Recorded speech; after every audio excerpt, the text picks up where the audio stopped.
एक ऐसी कहानी जिसे सुनने के बाद अच्छे अच्छों की पड़ जाए।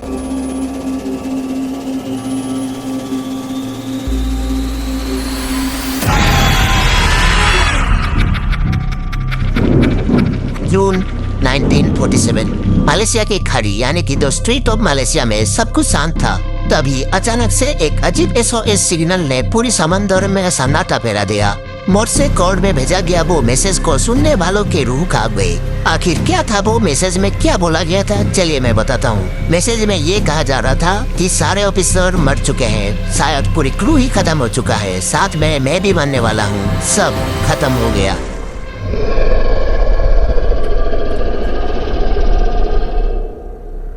जब रेस्क्यू टीम उस जहाज पर पहुंची तब उन्होंने ये देखा कि सारे के सारे लाशों का आंखें खुली हुई है। बस इतना ही नहीं बल्कि उनके चेहरे पर डर भी दिखाई दे रहा था, क्योंकि आज हम बात कर रहे हैं तो SS ओरांग मैदान की उस खौफनाक कहानी के बारे में जो आज भी लोगों के दिमाग में एक सवाल बना के रख दिया है। जब वो खौफनाक मैसेज को भेजा गया था तब अमेरिका के 2 जहाज ने उस सिग्नल को पकड़ा था। वो 2 जहाजों में से एक जहाज जिसका नाम द सिल्वर स्टार था वो तुरंत ही मदद के लिए उस डायरेक्शन में चल पड़ा। कई घंटों के बाद उन्हें एक दूर से एक जहाज देखने के लिए मिला। वो और कोई नहीं बल्कि 2 SS ओरांग मैदानी था, जहां से ये खौफनाक मैसेज आया था। सिल्वर स्टार के क्रू मेंबर ने बिना किसी देरी किए ही SS ओरांग मैदान की ओर चल पड़े। जब सिल्वर स्टार के क्रू मेंबर ने SS ओरांग मैदान के पास पहुंच गए तब उन्होंने नोटिस किया कि ना तो कोई हलचल है ना ही कोई आवाज। जब सिल्वर स्टार के क्रू मेंबर ने SS ओरांग मैदान के ऊपर चढ़ने लगे तब उन्होंने देखा कि शिप के शुरू होने से लेकर शिप के खत्म होने तक हर जगह सिर्फ लाशें ही भरे पड़े थे। कोई एक भी बचा हुआ नहीं था जो इस डरावने मंजर के बारे में बता सके।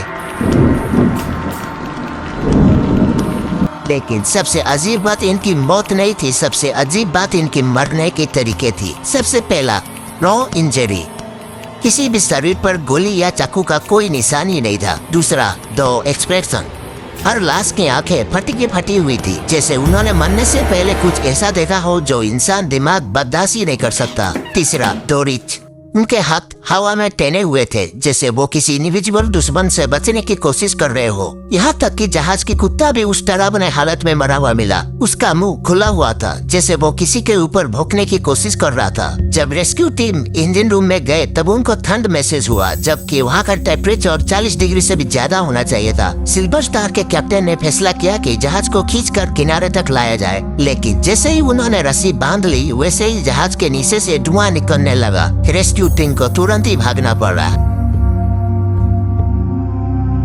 कुछ ही सेकंड में एक भयानक धमाका हुआ और SS ओरांग मैदान समंदरों की गहराइयों में चला गया और साथ ही ले गया वो रात जो मौत की वजह बताने वाले थे। Theory number 1, the little gas. कुछ एक्सपर्ट का कहना यह था कि शायद शिप पे कोई टॉक्सिक गैस होगा जिसके लीक होने की वजह से ये सारे के सारे मारे गए। Theory number 2, infrasound. एक थ्योरी ये है कि समुद्री लहरों से उठने वाली लो फ्रीक्वेंसी साउंड की वजह से क्रू को पागल कर दिया और उनका हार्ट फेल हो गया। अब है लास्ट और फाइनल थ्योरी जिसका नाम है पैरानॉर्मल। लेकिन कई लोग आज भी ये मानते हैं कि ये कोई केमिकल की वजह से नहीं बल्कि एक भटकती हुई आत्मा की वजह से हुई थी। तो ये था 2 SS ओरांग मैदान की वो खौफनाक बातें जो आज भी किसी को पता ही नहीं है। SS ओरांग मैदान की फाइल आज भी क्लोज है क्योंकि ना तो कोई सबूत बचा और ना ही कोई गवाह। आपको क्या लगता है, क्या ये कोई हादसा था या कुछ और? कमेंट में जरूर बताएं। और अगर आपको वीडियो पसंद आई तो वीडियो को लाइक करें। ऐसे ही मिस्टीरियस स्टोरी के लिए चैनल को सब्सक्राइब करें और मैं मिलूंगा आपसे अगली वीडियो में। तब तक के लिए बाय बाय।